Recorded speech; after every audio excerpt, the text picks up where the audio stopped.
les fronteres de París hi habitava un drac ferotge i molt dolent. Era el drac Antoine. Tenia sempre molta gana. El seu plat preferit eren els animals de companyia dels habitants de París. Un bon dia al Palau del Rei de París. Molt bon dia, vilatans de la ciutat de París. Tenim un greu problema, ja que no queden animals de companyia que puguin alimentar el drac. Estigueu tranquils i tranquil·les, que jo us portaré al millor cavaller.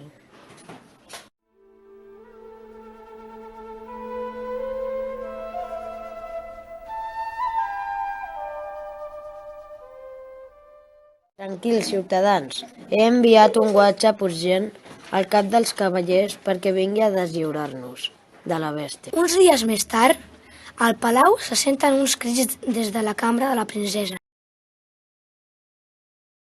Obre'm la porta, filla. Què passa? No ploris. Entre tots els vilatans m'ha tocat a mi anar a la cova del drac. Quina desgràcia!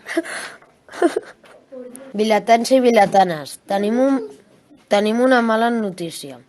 Al sorteig de la Lotodrac ha estat escollida la meva filla, la nostra princesa. Hem de fer alguna cosa per salvar-la.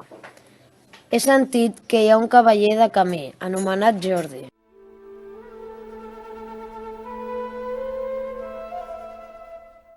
Els vilatans del poble porten a la princesa a la cova del drac.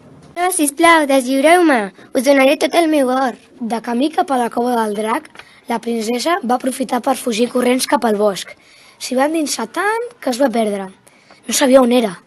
De sobte va sentir uns sorolls de passes de cavall. A poc, aquestes passes van començar a ser més fortes perquè s'anaven acostant al lloc on estava ella.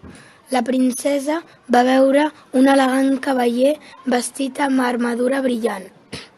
Com va veure que era bo, s'hi va provar lentament i li va dir: Qui ets, amable cavaller? Soc Sant Jordi i vinc a salvar a la princesa de les urpes del drac. No l'hauràs vist per aquí? Sí, la tens davant teu. De debò ets tu? Si estàs plena de fang i no sembles pas una princesa, no t'havia de salvar del drac? El WhatsApp ho posava. De cop i volta van sentir uns sorolls. Olor a cremat i una veu esgarrifant que deia: Princesa, on estàs?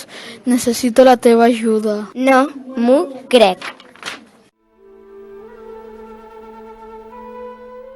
Que si m'ajudes no em tornaré a menjar ningú mai més. Et faràs vegetarià si jo t'ajudo? D'acord, no pateixis, serà com tu diguis.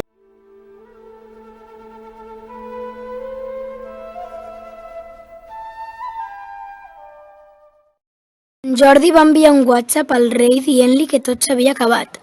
També va aprofitar per demanar-li la mà de la princesa.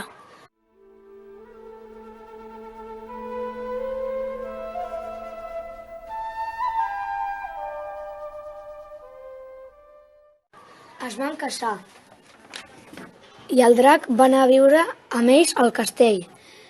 Van fer-lo padrí del primer fill que van tenir i va ser el cangú de tots els altres. Els habitants del poble estan molt contents de tenir el drac al castell i poder-lo visitar sempre que volguessin.